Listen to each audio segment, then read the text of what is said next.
अस्सलाम वालेकुम। ज़हूर तारिक हाजिर। आज हम पकाएंगे इंतहाई लजीज और बहुत ही मज़ेदार भुना गोश्त टमाटरों के साथ। पकाना बहुत आसान, लेकिन हाँ, थोड़ी सी मेहनत करनी पड़ेगी। चलिए बिस्मिल्लाह करते हैं। गोश्त 1 किलोग्राम,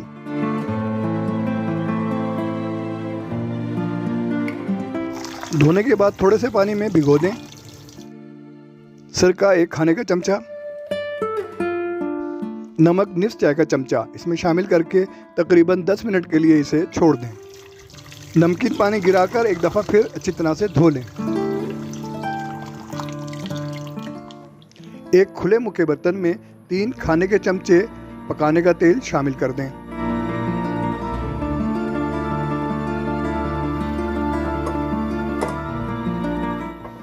तेल को गर्म होने के लिए दरमियानी आंच पर रख दें।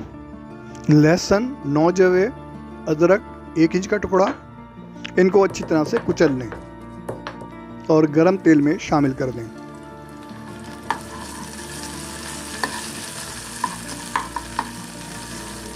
जब लहसुन और अदरक के भुनने की खुशबू आने लगे, इसमें गोश्त शामिल कर दें।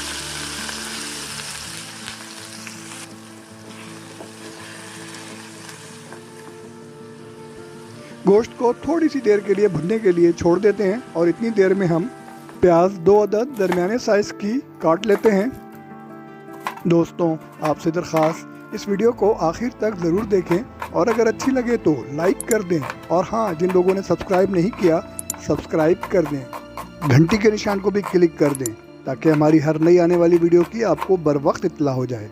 और कटी हुई प्याज को इसमें शामिल कर दें। खुश्क धनिया पिसा हुआ 1 खाने का चमचा, हमने यहाँ 2 बार निस्फ खाने के चमचे डाले हैं। लाल मिर्च पिसी हुई निस्फ खाने का चमचा,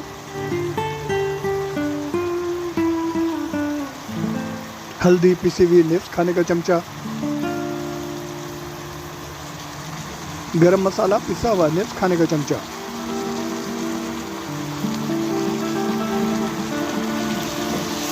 इन तमाम अशिया को अच्छी तरह से मिला लें।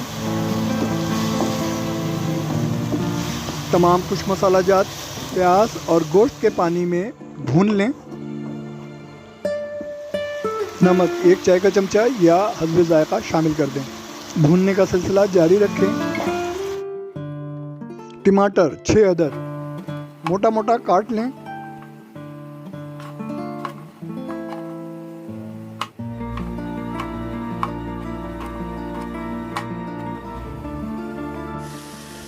कटे हुए टमाटरों को गोश्त में मिला दें।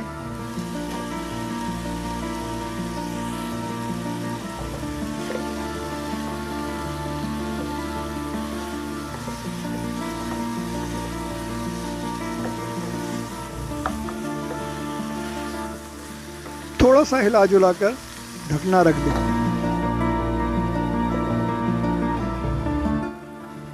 दरमियानी आंच पर तकरीबन 2 मिनट तक पका लें।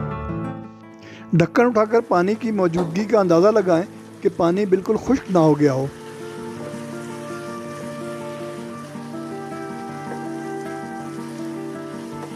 एक मिनट के लिए और भून लें।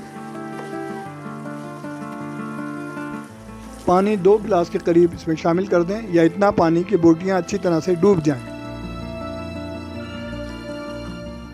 ढक दें और तकरीबन 30 से 40 मिनट तक दरमियानी आंच पर पकाएं।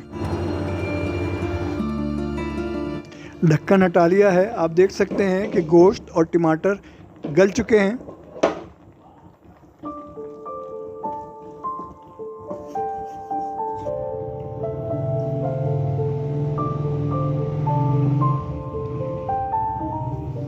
पकने का अमल जारी रखते हुए टमाटर के छिलके एक एक करके चिमटे की मदद से हटाते जाएं। बहुत बेहतरीन तरीका है। इस तरीके से बहुत आसानी के साथ टमाटरों के छिलकों को अलहदा कर लेते हैं। दही 1 प्याली अच्छी तरह से फेंट लें और हांडी में शामिल कर दें। अच्छा, ये बताता चलूँ कि दही मिलाने के बहुत से फ़ायदे हैं। जायके के हवाले से ये कि ये खाने में मौजूद मसालाजात की तेज़ी या तुर्शी को मुतदल कर देता है। दही में मौजूद एंजाइम, एसिड्स, ख़ासतौर पर लैक्टिक एसिड्स और कैल्शियम गोश्त को गलाने में भी मददगार साबित होते हैं। दही सेहत के हवाले से भी खासा मुफीद है। अंदाज़ा लगाएं, एक प्याली दही में तकरीबन 300 मिलीग्राम कैल्शियम होता है। ढकने के बाद दरमियानी आंच पर उस वक्त तक पकाएंगे पानी खुश्क हो जाए। वाह, भुने हुए गोश्त की खुशबू से सारा घर महक उठाए। इसका रंग और रूप तो आपके सामने है। इसका जायका और इसकी लज्जत का अंदाज़ा तो पकाने और फिर खाने के बाद ही आप बता सकते हैं। भुनने का अमल जारी रखना है। अगर मसाले लगने का अंदेशा हो तो थोड़ा सा घी या तेल उसमें मज़ीद मिला दें और मज़ीद थोड़ा सा तीखापन लाने के लिए काली मिर्च पिसी हुई 1 चाय का चमचा शामिल कर दें। वाह, काली मिर्च क्या डाली, कमाल ही हो गया। क्या महक और क्या खुशबू फैली है। थोड़ा सा घी या तेल शामिल करें ताकि मसाले पेंदे में लगे ना।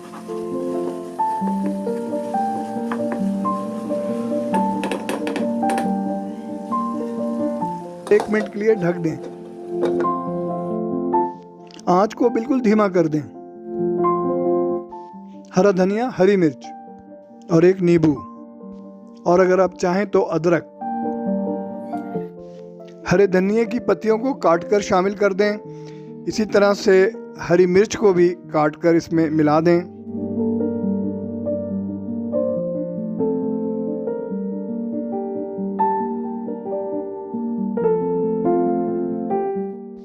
नींबू 1 अदद, इसे भी काट लें और हांडी में निचोड़ दें। नींबू की हल्की सी खुशबू और खटास इसको फरहत बख्श और मज़ेदार बना देती है। आप देख सकते हैं कि गोश्त कितनी अच्छी तरह से गल चुका है। एक एक रेशा अलग नज़र आ रहा है। दोस्तों, आप इस तरीके से भुना गोश्त एक दफ़ा पका कर देखें। पकाने का भी अपना मज़ा है और खाने का तो फिर है ही मज़ा। तमाम अहबाब का बहुत शुक्रिया कि वीडियो आपने यहाँ तक देखी। अगर इसमें कोई बात अच्छी लगी है तो ज़रूर तारीफ़ करें, और अगर कोई इसमें इस्लाह करने की ज़रूरत है तो नीचे दिए गए कमेंट्स में ज़रूर लिखें। आपकी तनकीद, आपकी तारीफ़ और आपकी हौसला अफजाई हमारी तरक्की का जीना। ले जनाब, अब वक्त आ गया है कि डिश आउट करते हैं। अपने प्यारों के साथ, अपने चाहने वालों के साथ तनावल फरमाएं। बहुत ही मज़ेदार और खुशबूदार भुने हुए गोश्त का लुत्फ़ उठाएं। साथ रहें और साथ दें, खुश रहें और खुशियां बांटें। इसके साथ ही ज़हूर तारिक और साथियों को दें इजाज़त। मिलेंगे फिर एक नई वीडियो के साथ। अल्लाह हाफ़िज़।